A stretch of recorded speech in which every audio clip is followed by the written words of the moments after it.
Welcome everyone, this is Tamanna Dheer. In this video, we will study our chapter number 1 of Political Science. The name of the chapter is Challenges of Nation Building. So, starting with the introduction.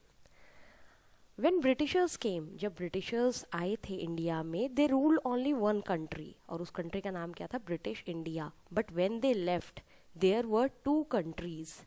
तो यानी कि हम यहाँ पे बात कर रहे हैं 14-15 अगस्त की मिडनाइट की, जो कि 1947 में था. What happened on these dates? On 14th of अगस्त पाकिस्तान जो है क्या करता है, अपना इंडिपेंडेंस डे सेलिब्रेट करता है. And on 15th August India अपना इंडिपेंडेंस डे सेलिब्रेट करता है. हुआ क्या था? मिडनाइट यानी कि 12 बजे 1947 में इंडिया जो है उसके पार्टीशन कर दिया गया था, उसको दो कंट्रीज़ में डिवाइड कर दिया गया था. और वो दो कंट्रीज़ कौन सी थी? वो थी इंडिया और पाकिस्तान. इंडिया को उस दिन क्या मिल चुकी थी? आज़ादी मिल चुकी थी अंग्रेजों से, ब्रिटिशर्स से. प्लस उसका जो है डिवीज़न हो चुका था among to countries, India and Pakistan. Now India got independence which means two nations were formed and got independent. लेकिन ये जो नेशंस इंडिपेंडेंट हुए थे, ये जो नेशंस जो है डिवाइड हुए थे, ये किस बेस पे हुए थे? It was actually on the basis of two nation theory. और ये टू नेशन थ्योरी किसकी थी?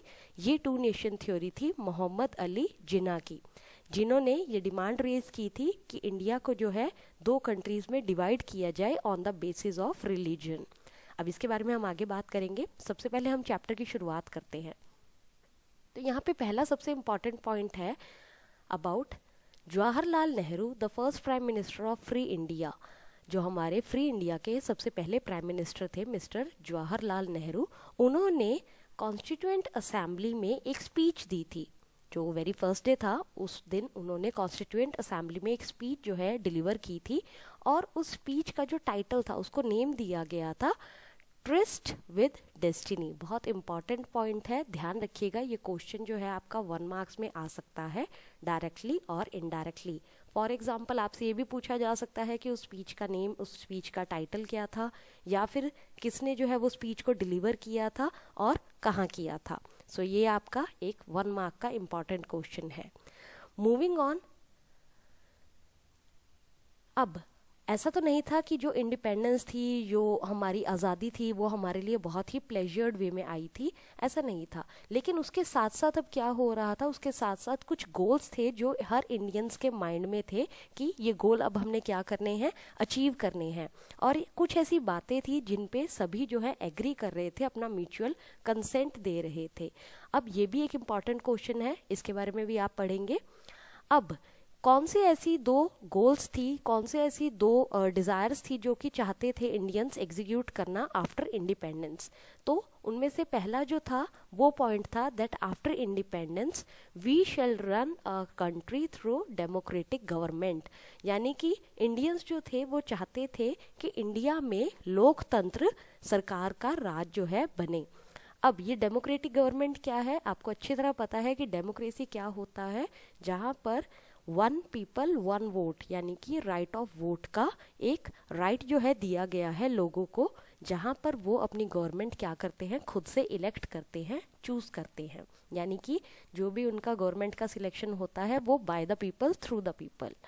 एंड जो उनका सेकेंड गोल था एट दैट टाइम वो था that the government will be run for the good of all, particularly the poor and the socially disadvantaged groups. यानी कि गवर्नमेंट की जो भी सर्विसेज रहेंगी, गवर्नमेंट का जो भी वर्किंग रहेगा वो सबके वेलफेयर के लिए होगा. और उसमें स्पेशल जो है पुअर और सोशली डिसएडवांटेज ग्रुप्स को क्या किया जाएगा, सपोर्ट किया जाएगा, उनका वेलफेयर किया जाएगा.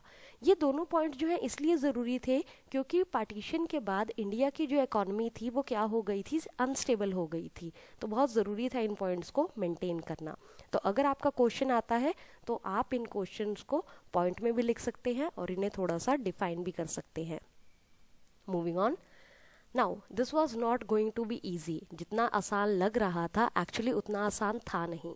इंडिया जो है जब आज़ाद हुआ था it was born in a very difficult circumstances. जो हालात थे वो बहुत ही ज़्यादा क्या थे, ख़राब थे.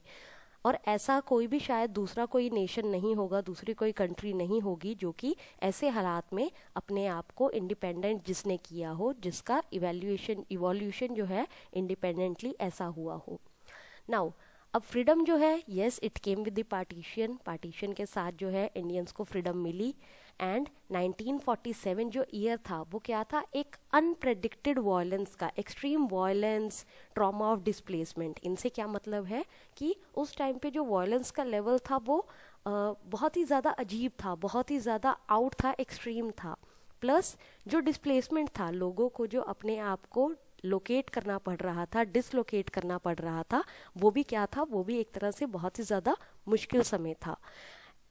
अब इस सिचुएशन के दौरान इंडिपेंडेंट इंडिया ने क्या किया, अपने ऑब्जेक्टिव्स को अचीव करने का जो रहा है वो तय किया। यानी कि इंडिया ने अपने ऑब्जेक्टिव्स को अचीव करने के लिए जो एफर्ट्स हैं वो शुरू किए। अब हालांकि इतना कुछ हो रहा था कंट्रीज़ में, बहुत सारी हलचल हो रही थी, बहुत सारे अनकॉन्शियसनेस तरीके से लोगों को जो क्या किया जा रहा है, तंग किया जा रहा था। इन सब के बावजूद भी जो हमारे लीडर्स थे उन्होंने कभी भी अपने साइट को डाइवर्ट नहीं होने दिया। यानी कि जो भी चैलेंजेस थे उनके आगे, उन्होंने कभी भी उनसे अपने आप को डाइवर्ट नहीं किया, इतना सब कुछ होने के बावजूद भी। अब यहाँ पे आप देख रहे हैं कि आपकी बुक्स में कुछ पिक्चर्स भी हैं। What I will recommend is कि प्लीज़ इन पिक्चर्स को आप साथ ही साथ ध्यान से देखिए, और ये जो एक्सप्लेनेशन है आपकी पिक्चर्स के साथ साथ इन्हें भी आप ध्यान से पढ़िए, क्योंकि आपके पेपर में जो पिक्चर क्वेश्चन आता है वो इन्हीं पिक्चर्स में से कोई भी एक हो सकता है। प्लस यहाँ पे एक्सप्लेनेशन भी गिवन है, तो आप उन पिक्चर क्वेश्चन का आंसर भी दे सकते हैं। Moving on to our next topic and important topic, that is 3 challenges. अब हम यहाँ पे बात कर रहे हैं इंडिपेंडेंट इंडिया की, यानी कि हमारा जो देश पार्टीशन के बाद आज़ाद हुआ था उसकी। अब ऐसा तो नहीं है कि इंडिपेंडेंस जो है उसके बाद जो हमारी इकॉनमी है वो बहुत स्मूथली रन कर रही थी। No, it was not like that. जो हमारे चैलेंजेस थे, कुछ चैलेंजेस के हम यहाँ पे बात करेंगे। ये भी आपका एक इम्पॉर्टेंट क्वेश्चन बनता है कि यहाँ पे हम बात कर रहे हैं कि किन किन तरह की डिफ़िकल्टीज़ का सामना जो है इंडियंस को उस टाइम पे करना पड़ा। तो हमारा जो एक समरी पॉइंट मैं आपको यहाँ पे दिखा रही हूँ, 3 चैलेंजेस जो हमारे थे, that was unity, democracy and development. तो ये 3 चैलेंजेस थे जो कि उस टाइम पे इमर्ज हुए थे। तो बात करेंगे सबसे पहले चैलेंज की, जो कि है unity. A country which was divided on the base of religion means, हमने यहाँ पे बात की है कि हमारा जो डिवीज़न हुआ था पाकिस्तान और इंडिया का, उसका बेस क्या था, उसका बेस था रिलीजन, मुस्लिम और हिंदू कम्युनिटी। तो यहाँ पे आप पढ़ेंगे, the first and the immediate challenge was to shape a nation that was united. जैसे कि हमें पता है कि इंडिया जो है बहुत ही डाइवर्सिफाइड कंट्री है। इंडिया में बहुत सारे क्या हैं, रिलीजन्स हैं, बहुत सारी लैंग्वेजेस हैं, बहुत तरह के वेरिएशन है। तो इतनी वेरिएशंस के बाद एक कंट्री को यूनाइटेड रखना जो है बहुत डिफ़िकल्ट हो रहा था। और ये जो है एक क्वेश्चन के साथ इमर्ज हो रहा था कि एक ऐसा देश जहाँ पर लोग अलग अलग भाषा यूज़ करते हैं, अलग कल्चर रिलीजन को फॉलो करते हैं, क्या उस देश को बहुत ज़्यादा टाइम तक जोड़ के रखा जा सकेगा? क्या उस कंट्री को इतनी डाइवर्सिटी के बाद उसे एक टुगेदरनेस के बॉन्ड में रखा जा सकेगा? पार्टीशन जो हुआ था कंट्री का, उसने सबके डर को क्या कर दिया था, और भी ज़्यादा तेज कर दिया था। अब बहुत ही ज़्यादा सीरियस क्वेश्चन अराइज होने लगे थे about the future of the India. क्या क्या क्वेश्चंस थे कि क्या India as a unified country अपने आप को सर्वाइव कर पाएगी? क्या इंडिया अपनी नेशनल यूनिटी के लिए बाकी ऑब्जेक्टिव्स को इग्नोर कर देगी? या फिर क्या इंडिया रीजनल और सब नेशनल आइडेंटिटीज़ को इम्पोर्टेंस देगी, यानी कि जो भी उनकी कंट्री के रेजिडेंट्स थे, क्या उनसे इन सब के बारे में पूछा जाएगा? एंड वहाँ पर एक और अर्जेंट क्वेश्चन था कि इंटीग्रेशन था, जो टेरिटरी का इंटीग्रेशन था, जो मिक्सअप इकोनॉमी थी, क्या उसे इंडिया अचीव कर पाएगी? तो ये जो सारे क्वेश्चन थे ये रिलेटेड थे इंडिया की यूनिटी से। The next challenge was democracy. Democracy क्या होता है ये हम सबको पता है, लोकतंत्र। जैसे कि आप सब इंडियन कॉन्स्टिट्यूशन में पढ़ चुके हैं कि हमारे कॉन्स्टिट्यूशन क्या ग्रांट करता है, क्या देता है, कुछ फंडामेंटल राइट्स, कुछ एक्सटेंशंस जो हैं। अब उन फंडामेंटल राइट्स में से एक राइट है हमारा राइट टू वोट। ये राइट टू वोट जो है ये सबको इक्वली दिया जाता है। अब इसके थ्रू लोग क्या करते हैं, इसके थ्रू लोग जो है अपनी गवर्नमेंट को खुद से इलेक्ट करते हैं, यानी कि वो अपनी डेमोक्रेसी पावर को यूज करके अपनी गवर्नमेंट को फॉर्म करते हैं। अब आफ्टर इंडिपेंडेंस इंडिया के लिए जो चैलेंज था दैट वाज रिलेटेड कि क्या इंडिया जो है इस डेमोक्रेसी फॉर्म ऑफ गवर्नमेंट को मेंटेन कर पाएगी।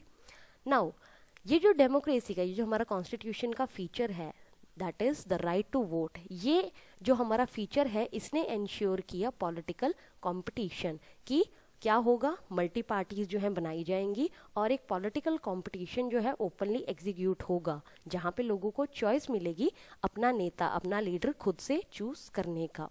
अब ये जो चैलेंजेस था, ये जो डेमोक्रेसी का चैलेंज था, अब ये जो चैलेंज था that was in accordance of constitution.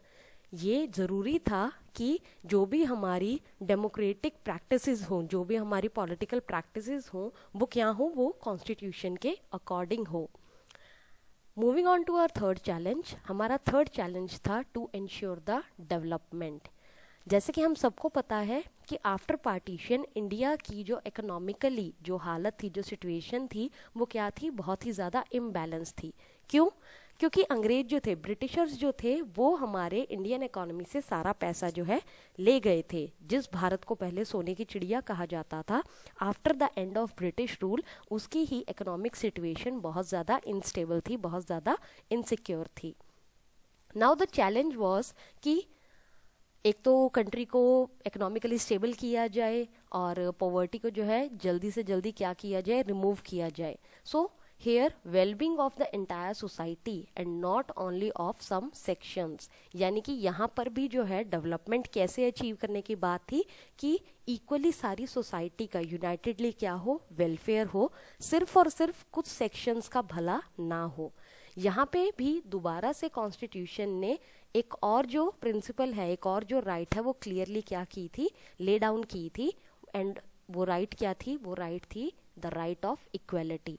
Right of equality में जैसे कि हम जानते हैं कि सबको क्या मिलता है, इक्वल हक मिलता है, समान जो है ट्रीटमेंट मिलता है।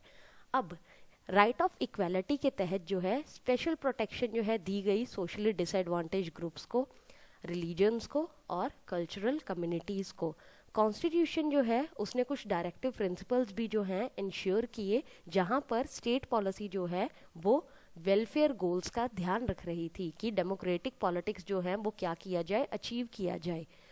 कोई भी रूलर जो है वो ऐसा ना हो, फॉर एग्जाम्पल जैसे कि हमें पता है कि इंडिया में बहुत सारे क्या हैं, रिलीजन्स हैं, बहुत सारे कल्चर्स हैं। अब अगर उस टाइम पे डेमोक्रेटिक पॉलिटिक्स ना करके किसी भी एक कम्युनिटी से किसी को भी रूलर या जो हमारा शासक है बना दिया जाता, तो चांसेस क्या हो जाते, चांसेस होते पार्शियलिटी के, चांसेस होते बायसनेस के, कि हाँ जी इस कम्युनिटी के पर्सन को अगर आपने रूलर बनाया तो इस कम्युनिटी के लोगों को क्या मिलेगा, ज़्यादा अच्छा ट्रीटमेंट मिलेगा। तो डेमोक्रेसी का जो चैलेंज था वो बहुत ज़्यादा कॉम्प्लेक्स था, इसीलिए ये तय किया गया कि राइट टू वोट का प्रॉपर यूज़ किया जाएगा। And as you can read, the real challenge now was to evolve effective policies for economic development and eradication of poverty।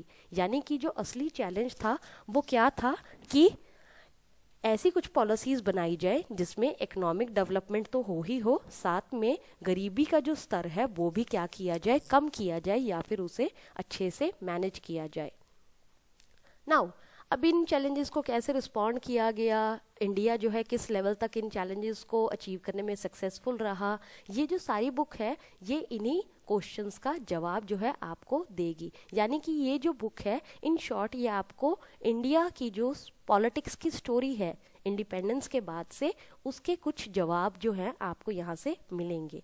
तो इस चैप्टर में हम बात करेंगे जो हमारा पहला चैलेंज है नेशन बिल्डिंग का, जो कि बहुत जल्दी जो है इंडिपेंडेंस के बाद जिसने टेक प्लेस किया, और इसके साथ साथ इसमें जो हमारा इशू है that is of national unity and security, वो कैसे प्राइमरी, वो कैसे इतनी प्रायोरिटी बना at the time of independence, उसके बारे में भी यहाँ पर बात की जाएगी। सो इस लेक्चर में इतना ही। इससे अगले लेक्चर में हम बात करेंगे इंडिया के पार्टीशन की। Thank you everyone.